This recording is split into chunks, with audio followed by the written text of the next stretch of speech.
Alright, how's it going? In today's video I'm going to be going over the Making a Million challenge, going over the latest results and looking at the software and strategies that I'm using, and also in this video I'll answer some of the most commonly asked questions that I get, such as do you actually think you're going to make £1,000,000 from sports betting ever, and why don't you do this full time? Alright, so let's take a look at the year as a whole leading up to October, and then I'll give you my most latest results. So this is the year as a whole, and this is the graph, and you can see generally it's been a pretty good year and we've had a nice upward trend from kind of April onwards. But after about 75 days into the year, I was actually break even, which is one of the things about sports betting, even profitable long-term sports betting, is you can go through these quite difficult periods. And I'm not placing like 2 or 3 bets a day. I'm generally placing hundreds of bets a week and thousands of bets every single month. So if we have a look here, we can see that on the 13th of March, I was at a total profit of £151 for the whole year, which didn't feel great. As I said, I'm betting most days. I do put quite a bit of work. Well, I put a couple of hours in every single day into my betting, unless it's a really quiet day and there's just generally nothing on. But I'd say I'm averaging between 1 and 2 hours a day of betting. And then here you've got the last day in September, and we're just under £17,000 in total profit for the year. Alright, so let's quickly go over how the challenge has gone since I started it 102 months ago. So yeah, I started this Making a Million from Sports Betting Challenge 102 months ago on my blog smartsportstrader.com, where I do written updates every month, and now I also do updates on YouTube as well. So you can see in total, after 102 months, which is about 8.5 years, I've made a total profit of £207,340. And if we look at this over a month by month basis, this is this year. You can see that it's been a pretty good year generally. I've only had one very small losing month in March and February as well. So those 2 months were, roughly kind of break even. So sometimes it feels like you're putting in a lot of work and you're not getting the results. But then I'll look at a month like September and May, where I've done very, very, very well. I've put in the same amount of work in those months. It's just due to variance. They have just been good months rather than poor ones. Before I get into my results for October, I'll just quickly go over how I bet and how to win long term. So this will work for any market that you want to bet in. And what you want to do in any betting market is you want to beat the closing odds. So you want to be able to back at odds which are higher than they are when the event starts. So you can see here in this horse race, I've backed Special John at odds of 2.92. And it's currently trading at 2.4. Now I also backed this with some bookmakers at 2.88 as well and got best odds guaranteed. We've got another one here, which is No Risk with Lou. Again, I backed it at 6.4. It's currently trading at 5.2. So again, it's moved the right way. This one is Stencil. This one hasn't. I backed it at 22 and it is stale at the moment. And then I've got a few other bets that haven't been matched. So I'm trying to get matched on the draw at 3.4 in Fulham versus Sunderland. I'm trying to get on Marseille at odds of 3.1, but these events are quite far out.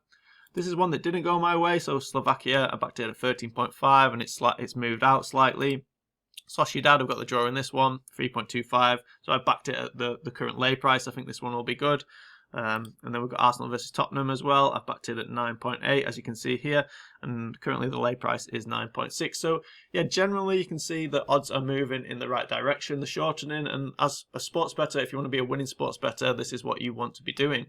I call this approach reading the market. And what we're trying to do is we're trying to kind of find sharp money in the markets before kind of the market as a whole has caught up. So I backed Tottenham at 9.8 because I could see that Bet365 or somebody that was offering 2 up had them at 9.5, and I could see with other bookmakers that there was money coming in on Tottenham and this price was probably too big. And this is really what I do for all the other markets as well. I'm just looking at where I can put money down in the exchanges and potentially get matched. And just to show you that it does work as a long-term strategy, here's the net deposits on this account. So you can see I've taken out about £15,000 on this account, and I've also got over £2,000 in my balance as well that I could withdraw. So in total, from this account, I've made £17,000.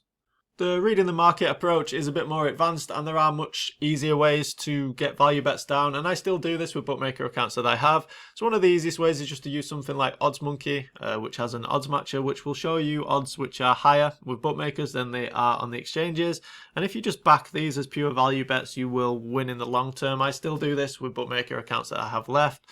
And price boosts as well. So they do have a good price boost matcher, OddsMonkey, at the moment. I'm filming this on a Monday when it's quite quiet, so they've just got this one, which is the Germany versus Slovakia game, over 2.5 goals in Paddy Power shops. But if you were just let's say you lived in a place with multiple Paddy Power shops, you could go around backing it at the boosted odds of 2.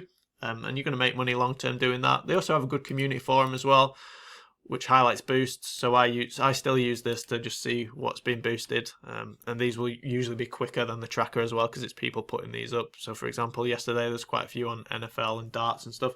So yeah, this is easier than reading the market. I do the reading the market approach because I've been betting for many years, and I'm able to read the markets quite well. But if you're just starting off, you'll have plenty of bookmaker accounts available to you. This is a very easy approach as well, and there's plenty of value betting software, which I'll link in the description if you want to take a look at them.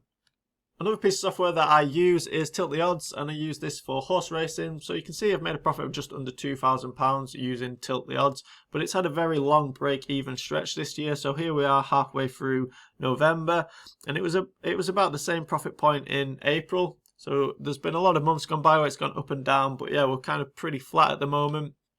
So interestingly enough, with this software, I've had the most profit has come from single bets. And the software is designed really to make the most money with lucky 15s.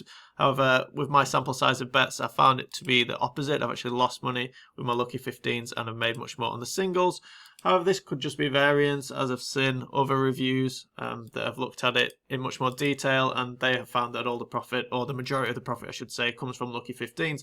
So hopefully, soon, in the next few months, some of these lucky 15s are going to start winning, and it's going to boost my profit. And as I showed at the beginning of my video, you do go through these break-even periods with value betting, and sometimes you just got to keep on going. So yeah, I'm going to keep on going with this, and we'll see where we are kind of into next year.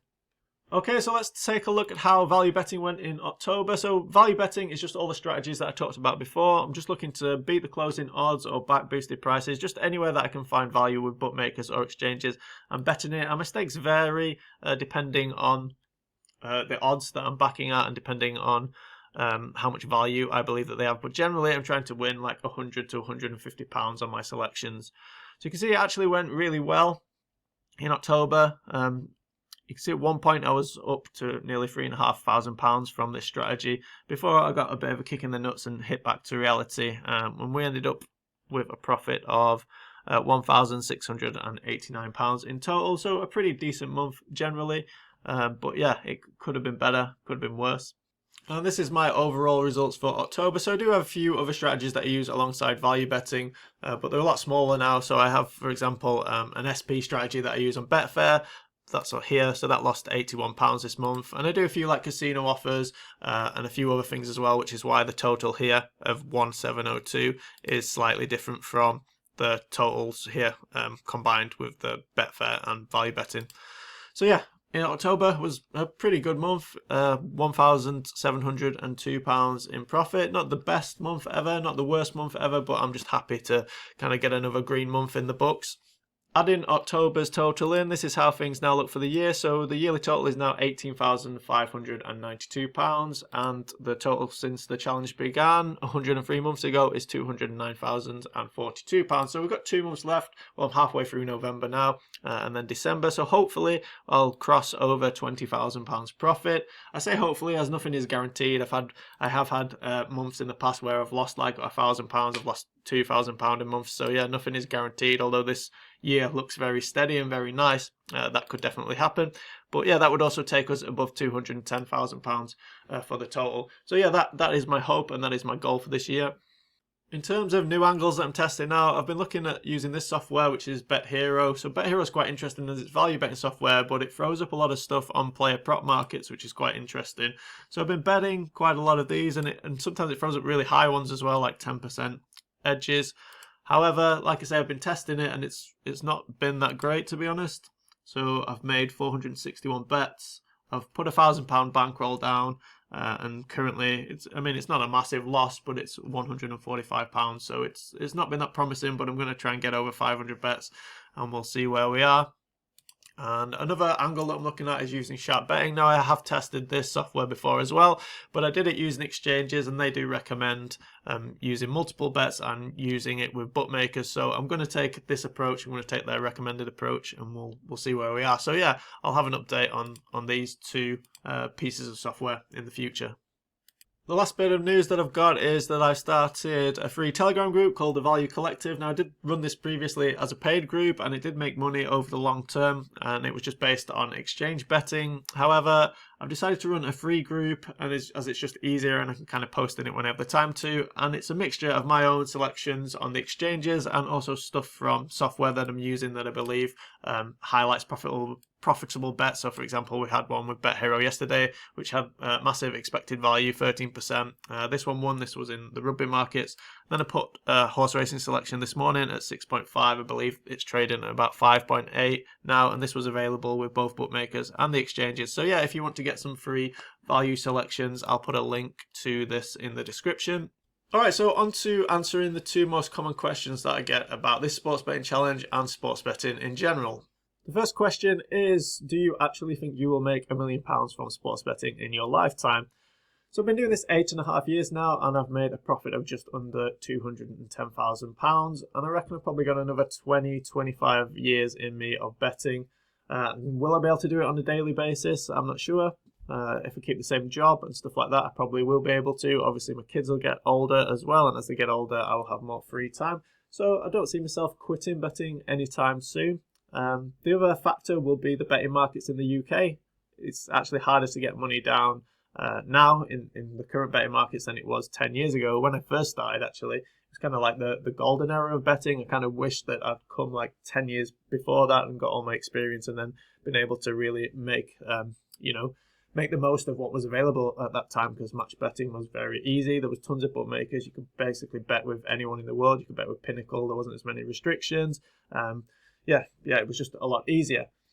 However, on a more positive note, I am definitely a better bettor, if that makes sense, than I was when I started 8.5 years ago. I can beat the exchanges quite easily. I'm able to beat the shops as well. So I do know what I am doing in terms of sports betting. And in the last 8.5 years, there have been multiple times where I've had to take like big chunks out to pay for like my wife's visa fees so that she could get settled in the UK. That cost over 10 grand in total, I would say.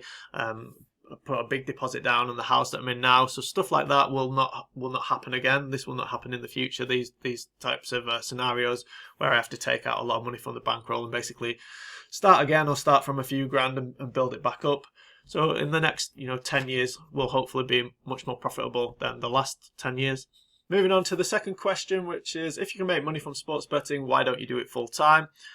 So there's two big factors for me on why I wouldn't want to do sports betting full time. And the first one is variance. So like I showed you in my graph for the year, midway through March, I had made no money at all, despite the fact that I'd bet 95% of the days in that year.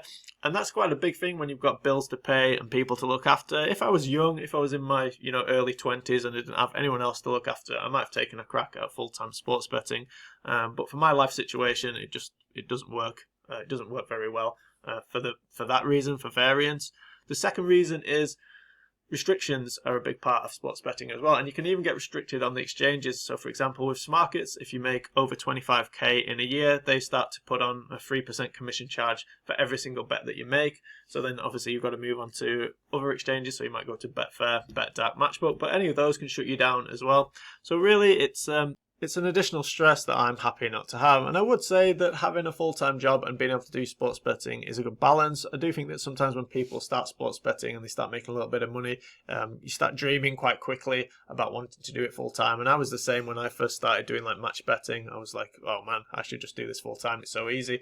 But it's, like I say, it adds a lot of additional stress. And my scenario is that I work a full-time job, which basically covers it covers the bills, it covers my outgoings, and then sports betting is where my savings are made. And for me, that works really well, because even when I don't have a great run with sports betting, it's not really affecting my day-to-day living.